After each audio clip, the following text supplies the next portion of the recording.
તો રોજિંદા દિવસમાં આપણે આ જે બ્રશ હોય એનો ઉપયોગ કરીએ છીએ અને જે આ બ્રશ હોય એનો ઉપરનો ભાગ જે આ રીતે ઘસાઈ જતો હોય તો આપણે આ બ્રશને ફેંકી દઈએ છીએ, કારણ કે આપણને આનો યુઝ ખબર નથી. તો ચાલો હું આજે તમને આ બ્રશનો યુઝ બતાવું કે આ બ્રશને આપણે કઈ કઈ જગ્યાએ યુઝ કરી શકીએ છીએ.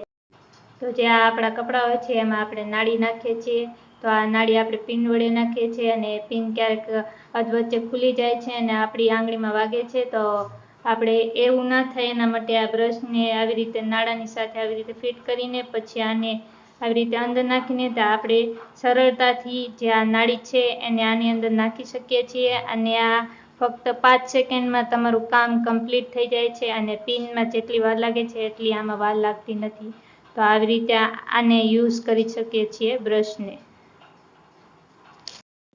તો આ જે ટેબલ પંખો હોય છે એને આપણે સાફ નથી કરી શકતા, કારણ કે જે આ જાળી હોય છે એના વચ્ચે જે આ તાર હોય છે એની અંદર બહુ જ ઓછી જગ્યા હોય છે. તો આપણી જે આંગળી કે હાથ જે હોય એ અંદર જઈ નથી શકતું. તો આપણે આ બ્રશ વડે એને ખૂબ જ સરળતાથી સાફ કરી શકીએ છીએ. આવી રીતે આ બ્રશને અંદર લઈ જવાનું અને તમે જોવો તો આ ખૂબ જ સરળતાથી સાફ થઈ શકે છે. આ જાળી આ તારની અંદર આ બ્રશ જઈ શકે છે, એટલે તો આનો પણ આવી રીતે ઉપયોગ કરી શકાય છે. તો ઘણીવાર એવું થાય છે કે જે આ મિક્સરનું બાઉલ હોય છે એ આપણે અંદરથી સાફ કરવાની કોશિશ કરતા હોઈએ છીએ, પણ જે આ ચકડી હોય છે એ આપણને હાથમાં લાગી જાય છે અને હાથમાંથી લોહી નીકળે છે. તો આપણે એના માટે આ બ્રશનો ઉપયોગ કરી શકીએ છીએ. તો ખૂબ જ સરળતાથી આપણે આ મિક્સરનો જે અંદરનો ભાગ હોય એ સાફ કરી શકીએ છીએ અને જે આ ચકડી છે એ આપણને હાથમાં વાગતી પણ નથી અને આપણને લોહી નીકળવાની શક્યતા પણ નથી રહેતી. તો આ બ્રશ આના માટે પણ ઉપયોગી છે. તો ઘણી વખત એવું થાય છે કે જે આપણા વાળ છે એ ઉપરથી સફેદ થઈ ગયા હોય અને આપણે આને મહેંદી લગાવવાની હોય તો આપણે આ બ્રશનો ઉપયોગ કરી શકીએ છીએ મહેંદી લગાવવા માટે. એટલે કે આપણે આને ઉપરથી ટચઅપ કરી શકીએ છીએ. આના માટે મોટા બ્રશની જરૂર પડતી નથી અને જે આ ઉપરથી વાળ સફેદ થઈ ગયા એ બધા જ આપણે કલર કરી શકીએ છીએ મહેંદીથી. તો આ બ્રશનો આવી રીતે પણ આપણે ઉપયોગ કરી શકીએ છીએ અને બહુ જ સરળતાથી આપણા વાળને આપણે ટચઅપ કરી શકીએ છીએ મહેંદીમાં. ઘણી વખત એવું થતું હોય છે કે જે આપણે આઈલાઇનર હોય છે એ લગાવતા હોઈએ છીએ પણ ભૂલથી આવી રીતે આમ નીચે આવો કાળો ડાઘ પડી જતો હોય છે આંખની નીચે આઈલાઇનરનો.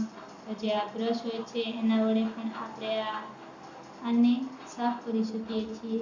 તો આના માટે પણ આ બ્રશ છે એ ઉપયોગી છે.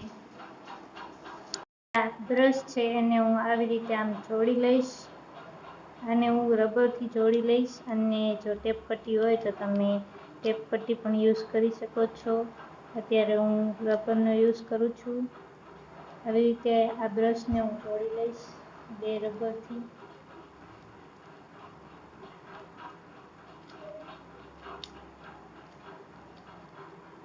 હવે હું આનો ઉપયોગ તમને જણાવું.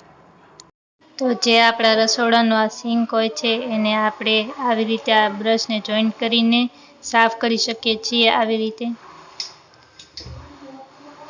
અંદર પણ સાફ કરી શકીએ છીએ. પછી અહીંયા બહાર પણ આપણે આને સાફ કરી શકીએ છીએ ખૂબ જ સરળતાથી. આની અંદરનો જે ભાગ હોય એને પણ આપણે સાફ કરી શકીએ છીએ. આવી રીતે બે બ્રશ હોય એને જોઈન્ટ કરી લેવાના. મેં રબર લગાવ્યું છે એટલે બહુ ઠીકથી સાફ નથી થતું. ટેપ પટ્ટીથી આને જોઈન્ટ કરીને તમે આ સિંક સાફ કરશો તો ખૂબ જ સરળતાથી સાફ થઈ જશે. તો આ બ્રશનો આવો પણ ઉપયોગ કરી શકાય છે. તો ટીવીની જે આ ચાપ હોય છે એને પણ આપણે આ બ્રશ વડે સાફ કરી શકીએ છીએ. અહીંયા અંદર પણ સાફ કરી શકીએ છીએ આવી રીતે. અહીંયા પણ સાફ કરી શકીએ છીએ આ બ્રશથી. તો આવી રીતે પણ આ બ્રશ આપણને યુઝફુલ થઈ શકે છે. તો આપણો આ જે દરવાજો હોય છે એનો જે આ લોક મારવાનો જે હળો હોય છે એને પણ આપણે આવી રીતે સાફ કરી શકીએ છીએ. આ બ્રશને આમ અંદર નાખીને